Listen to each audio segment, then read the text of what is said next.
Hi ಎಲ್ಲರಿಗೂ ನಮಸ್ಕಾರ. Welcome to veg top. ಇವತ್ತಿನ ವಿಡಿಯೋದಲ್ಲಿ ಸಖತ್ ಟೇಸ್ಟಿಯಾಗಿ ಅಷ್ಟೇ ಸಿಂಪಲ್ಲಾಗಿ ಮಾವಿನಕಾಯಿ ಅವಲಕ್ಕಿ ಹೇಗೆ ಮಾಡೋದು ಅಂತ ನೋಡೋಣ. ಈ ವಿಡಿಯೋನ ಎಲ್ಲೂ ಸ್ಕಿಪ್ ಮಾಡದೆ ಕೊನೆವರೆಗೂ ನೋಡಿ. ಈ ವಿಧಾನದಲ್ಲಿ ಮಾವಿನಕಾಯಿ ಅವಲಕ್ಕಿನ ಟ್ರೈ ಮಾಡಿ ನೋಡಿ. ಸಖತ್ ಉದುದ್ರಾಗಿ ಸಖತ್ ಟೇಸ್ಟಿಯಾಗಿ ಬರುತ್ತೆ ಅವಲಕ್ಕಿ. ಈ ಅವಲಕ್ಕಿ ಮಾಡೋದಕ್ಕೆ ಒಂದು 300 ಗ್ರಾಮಷ್ಟು ಅವಲಕ್ಕಿನ 2ರಿಂದ 3 ಬಾರಿ ಅದರಲ್ಲಿರೋ ಡಸ್ಟೆಲ್ಲ ಹೋಗೋವರೆಗೂ ಚೆನ್ನಾಗಿ ತೊಳೆದು ಅದು ಮುಳುಗುವಷ್ಟು ನೀರು ಹಾಕಿ ಒಂದು 5 ನಿಮಿಷ ನೆನೆಸ್ಕೊಂಡಿದ್ದೀನಿ.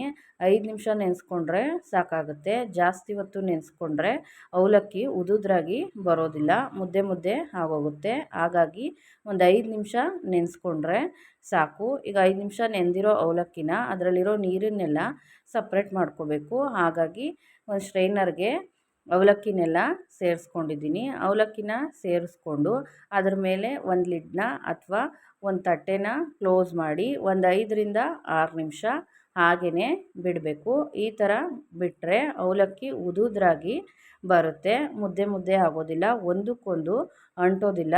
ನೀವು ಒಂದ್ಸಲಿ ಟ್ರೈ ಮಾಡಿ ನೋಡಿ. ಈಗ ಅವಲಕ್ಕಿ ಮಾಡೋದಕ್ಕೆ ಒಂದು ಪ್ಯಾನ್ನ ಬಿಸಿಗಿಟ್ಟು ಒಂದು 2ರಿಂದ 3 ಟೇಬಲ್ ಸ್ಪೂನ್ನಷ್ಟು ಎಣ್ಣೆ ಸೇರಿಸಿದ್ದೀನಿ. ಎಣ್ಣೆ ಸ್ವಲ್ಪ ಬಿಸಿ ಆದಮೇಲೆ 1.5 ಟೇಬಲ್ ಸ್ಪೂನ್ನಷ್ಟು ಉದ್ದಿನಬೇಳೆ ಸೇರಿಸಿದ್ದೀನಿ. ಹಾಗೆಯೇ 1.5 ಟೇಬಲ್ ಸ್ಪೂನ್ನಷ್ಟು ಕಡಲೆಬೇಳೆನ ಸೇರಿಸಿದ್ದೀನಿ. ಹಾಗೆಯೇ ಒಂದು 3 ಟೇಬಲ್ ಸ್ಪೂನ್ನಷ್ಟು ಕಡಲೆ ಬೀಜನ ಸೇರಿಸಿದ್ದೀನಿ. ಎಲ್ಲದನ್ನೂ ಸೇರಿಸಿ ಸ್ಟವ್ನ ಮೀಡಿಯಮ್ ಫ್ಲೇಮಲ್ಲಿಟ್ಟು ಅದು ಕ್ರಿಸ್ಪಾಗಿ ಕಲರೆಲ್ಲ ಚೇಂಜ್ ಆಗೋವರೆಗೂ ಚೆನ್ನಾಗಿ ಫ್ರೈ ಮಾಡ್ಕೋಬೇಕು. ಈ ಥರ ಸಪ್ರೇಟ್ ಆದರೂ ಫ್ರೈ ಮಾಡ್ಕೋಬೋದು ಅಥವಾ ಒಗ್ಗರಣೆಲೆ ಮಾಡ್ಕೋಬೋದು.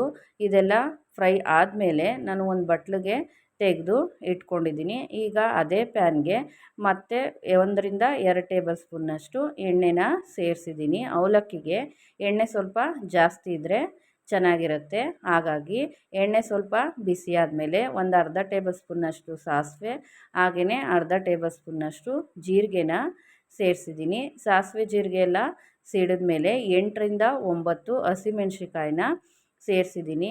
ಮಾವಿನಕಾಯಿ ಹುಳಿ ಇರೋದ್ರಿಂದ ಖಾರನ ಸ್ವಲ್ಪ ಜಾಸ್ತಿ ಹಾಕ್ಕೊಂಡ್ರೆ ಬ್ಯಾಲೆನ್ಸ್ ಆಗುತ್ತೆ. ಖಾರನ ನಿಮ್ಮ ರುಚಿಗೆ ತಕ್ಕಂಗೆ ಹೆಚ್ಚು ಕಮ್ಮಿ ಮಾಡ್ಕೋಬೋದು. ಮೆಣಸಿಕಾಯಿನ ಸ್ಟವ್ನ ಲೋ ಫ್ಲೇಮಲ್ಲಿಟ್ಟು ಅದು ಕ್ರಿಸ್ಪಾಗೋವರೆಗೂ ಚೆನ್ನಾಗಿ ಫ್ರೈ ಮಾಡಿ ಸ್ವಲ್ಪ ಕರಿಬೇವನ್ನ ಸೇರಿಸಿದ್ದೀನಿ. ಕರಿಬೇವನ್ನ 1 ಸೆಕೆಂಡು ಚೆನ್ನಾಗಿ ಫ್ರೈ ಮಾಡಿ ಮಾವಿನಕಾಯಿನ ಅದರಲ್ಲಿರೋ ಸಿಪ್ಪೆ ಎಲ್ಲ ತೆಗೆದು ಚೆನ್ನಾಗಿ ತೊಳೆದು ಒಂದು ಅರ್ಧ ಮಾವಿನಕಾಯಿನ ತುರಿದು ಸೇರಿಸಿದ್ದೀನಿ. ಒಂದು 300 ಗ್ರಾಮಷ್ಟು ಅವಲಕ್ಕಿಗೆ ನಾನಿಲ್ಲಿ ಒಂದು ಅರ್ಧ ಮಾವಿನಕಾಯಿನ ಬಳಸಿದ್ದೀನಿ. ಮಾವಿನಕಾಯಿನ ಸೇರಿಸಿದ್ಮೇಲೆ ಸ್ಟವ್ನ ಲೋ ಫ್ಲೇಮಲ್ಲಿಟ್ಟು 1ರಿಂದ 2 ನಿಮಿಷ ಚೆನ್ನಾಗಿ ಫ್ರೈ ಮಾಡ್ಕೋಬೇಕು. ಈ ಥರ ಫ್ರೈ ಮಾಡಿಕೊಂಡ್ರೆ ಅವಲಕ್ಕಿ ಟೇಸ್ಟ್ ಕೂಡ ತುಂಬಾ ಚೆನ್ನಾಗಿರುತ್ತೆ. ಮಾವಿನಕಾಯಿ ಎಲ್ಲ ಫ್ರೈ ಆದಮೇಲೆ ಒಂದು 3ರಿಂದ 4 ಟೇಬಲ್ ಸ್ಪೂನ್ನಷ್ಟು ಫ್ರೆಶ್ ತೆಂಗಿನ ತುರಿನ ಸೇರಿಸಿದ್ದೀನಿ. ತೆಂಗಿನ ತುರಿನೂ ಅಷ್ಟೇ ಸ್ಟವ್ನ ಲೋ ಫ್ಲೇಮಲ್ಲಿಟ್ಟು 1ರಿಂದ 2 ನಿಮಿಷ ಚೆನ್ನಾಗಿ ಫ್ರೈ ಮಾಡ್ಕೋಬೇಕು. ತೆಂಗಿನ ತುರಿ ಎಲ್ಲ ಫ್ರೈ ಆದಮೇಲೆ ಸ್ವಲ್ಪ ಅರಿಶಿನ ಸೇರಿಸಿದ್ದೀನಿ. ಅರಿಶಿನ ಸೇರಿಸಿ ಚೆನ್ನಾಗಿ 1 ನಿಮಿಷ ಮಿಕ್ಸ್ ಮಾಡಿ ಸ್ಟವ್ನ ಆಫ್ ಮಾಡಿದ್ದೀನಿ. ಸ್ಟವ್ನ ಆಫ್ ಮಾಡಿ ನೆನೆಸಿ ಇಟ್ಕೊಂಡಿರೋ ಅವಲಕ್ಕಿನ ಸೇರಿಸಿದ್ದೀನಿ. ಅವಲಕ್ಕಿನ ಸೇರಿಸಿದ್ಮೇಲೆ ರುಚಿಗೆ ತಕ್ಕಷ್ಟು ಉಪ್ಪು ಕೂಡ ಸೇರಿಸಿದ್ದೀನಿ.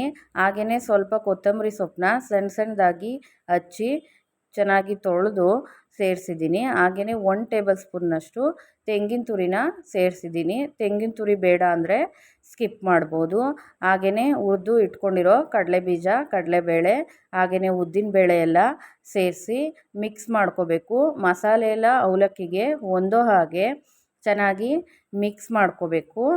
ಈ ಥರ ಮಾವಿನಕಾಯಿ ಅವಲಕ್ಕಿನ ಒಂದ್ಸಲಿ ಟ್ರೈ ಮಾಡಿ ನೋಡಿ. ಪದೇ ಪದೇ ಇದೇ ರೀತಿ ಮಾಡ್ತೀರಾ, ಅಷ್ಟು ರುಚಿಯಾಗಿರುತ್ತೆ ಈ ಅವಲಕ್ಕಿ. ಚೆನ್ನಾಗಿ ಮಸಾಲೆ ಎಲ್ಲ ಅವಲಕ್ಕಿಗೆ ಹೊಂದೋ ಹಾಗೆ ಮಿಕ್ಸ್ ಮಾಡಿ ಒಂದು ಲಿಡ್ನ ಕ್ಲೋಸ್ ಮಾಡಿ ಸ್ಟವ್ನ ಆನ್ ಮಾಡಿ 1ರಿಂದ 2 ಸೆಕೆಂಡು ಹಾಗೇ ಬಿಡಬೇಕು.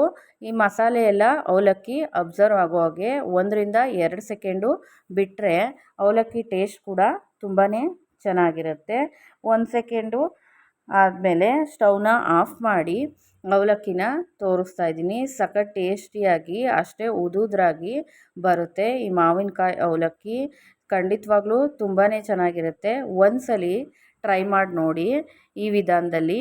ಈ ವಿಡಿಯೋ ನಿಮಗೆ ಇಷ್ಟ ಆದರೆ ಲೈಕ್ ಮಾಡಿ, ಕಮೆಂಟ್ ಮಾಡಿ, ಶೇರ್ ಮಾಡಿ. ಹಾಗೆ ಮರಿದೆ ನಮ್ಮ ಚಾನಲ್ನ ಸಬ್ಸ್ಕ್ರೈಬ್ ಮಾಡ್ಕೊಳ್ಳಿ. ಮತ್ತೆ ಮುಂದಿನ ವಿಡಿಯೋದಲ್ಲಿ ಸಿಗೋಣ. Thank you.